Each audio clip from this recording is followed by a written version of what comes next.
জয়গুরু বন্ধুরা, আমার চ্যানেলে বিউটিস কিচেনে আপনাদের সবাইকে স্বাগত। আজকে আমি দেখুন ডাটা আলু দিয়ে তরকারি করে দেখাবো। এখানে দেখুন আমি ডাটা আর আলু কেটে রেখেছি। আর এই ডাটার যে শাকগুলো, কচি শাকগুলো, সেগুলো আমি দিয়ে দেবো, তাই কেটে ধুয়ে বসে আলাদা রেখেছি। যে শাক ডাটার সঙ্গে একসঙ্গে দেবো না, ডাটা আলু দেওয়ার পরে তারপরে শাকটা দেবো, তাহলে সবুজ কালারটা সুন্দর থাকে।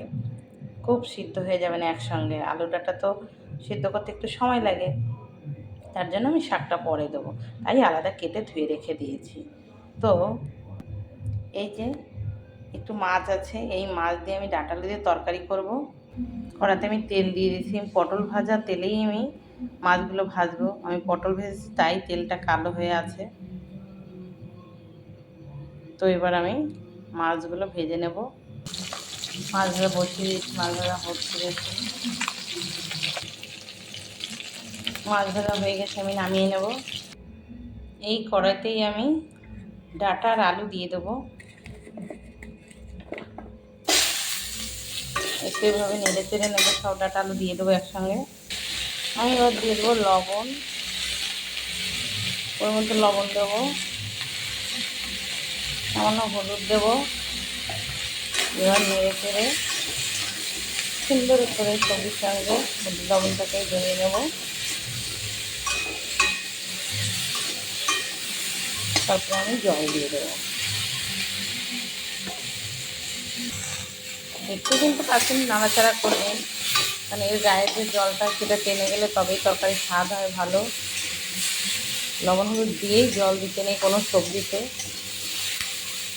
যে ওইসব ভাব লাগে সেই তরকারি। দেখুন এভাবে নাড়তে চাড়তে থাকবেন। আমি যদি তরকারি ফোড়ন দেবো, তাই ফোড়ন দিইনি কোনো কিছু।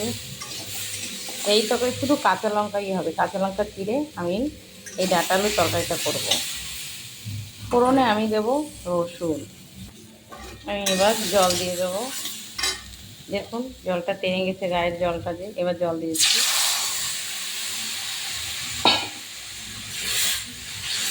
ডাঁটা আলু সিদ্ধ হবে সেই পরিমাণে আমি জল দেবো, সামান্য আরেকটু জল দিতে হবে, ব্যাস। এবার আমি একবার ঢেকে দেবো, যেহেতু আলু ডাঁটাটা সিদ্ধ হবে, পরে কাঁচা লঙ্কা চেরা দিয়ে দেবো। দেখুন আমি ঢাকা উঠিয়ে নিয়েছি, এখনও আলু সিদ্ধ হয়নি, আরেকবার ঢেকে দেবো। আমি দিয়ে দেবো লঙ্কা, চিড়ে রেখেছি লঙ্কাটা।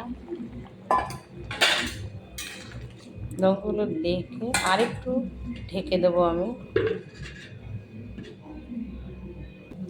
ডাঁটা আলু সেদ্ধ হয়ে এসছে, এবার আমি যে ধুয়ে রাখা শাকটা, সেই শাকগুলো এবার আমি দিয়ে দেবো ঝোলের উপরে।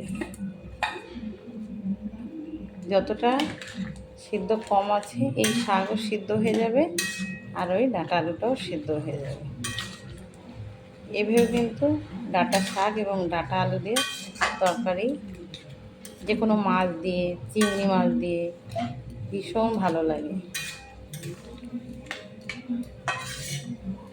দেখবেন কত শাক ছিল, একদম শাকটা সবুজ কালারটা আছে। একটু জাল হবে, আমি নামিয়ে নেব, নামিয়ে ফোড়ন দেব। হয়ে গেছে দেখুন, আমি এবার নামিয়ে নেব, নামিয়ে ফোড়ন দেব। বন্ধুরা আমি ফোড়নে যে রসুনগুলো ছুলে নিয়েছি, এই যে আমি ছোটো হামানদিস্তা কিনেছি, এতে এই রসুন এটা দিয়ে আমি থেতো করে নেব। এই দেখুন হামানদিস্তা থেতো করা হয়ে গেছে। কড়া বসিয়ে দিয়েছি, কড়া গরম হয়ে গেছে। কড়াতে আমি ফোড়নের জন্য তেল দিয়ে দেব।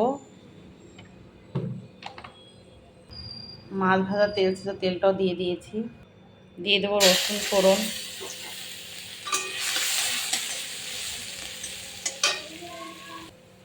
রসুন লাল হয়ে গেছে, এবার আমি তরকারি ঢেলে দেবো।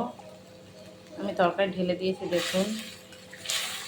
আমি মাছ একটু ভেঙে ভেঙে দেবো, শাক পাতার তরকারিতে মাছ ভেঙে দিলে বেশ ভালো হয়। যেটা গোটা থাকবে থাকবে, আর যেটা ভেঙে যাবে যাবে। এই যে ভেঙে গেছেও, নাড়তে নাড়তে, নাড়লে চালে যতটা নাড়াচাড়া হবে, শাক ততটা সব ঝোলের সঙ্গে মিশে গেলে তরকারি খেতে স্বাদ হয়। এভাবে কিন্তু আপনারা নাড়বেন। দেখেছেন শাকের কালারটা কি সুন্দর হয়েছে তরকারির। একটু টক করে ফুটলে আমি নামিয়ে নেব। তরকারি হয়ে গেছে, এবার নামিয়ে নিচ্ছি আমি। দেখুন তরকারি নামিয়ে নিয়েছি, হালকা পাতলা ঝোল, কোনো মশলা না, একদম শুধু রসুন ফোড়নে মাছ দিয়ে ডাঁটা আলুর তরকারি। এভাবে প্লেন কিন্তু গরমকালে খাওয়া খুবই দরকার এবং খুবই ভালো। তো আমার এই ডাঁটা আলুর তরকারিটা যদি ভালো লেগে থাকে তাহলে please please please like share comment করতে কিন্তু ভুল করবেন না, সাবস্ক্রাইবটা করে দেবেন। জয় গুরু।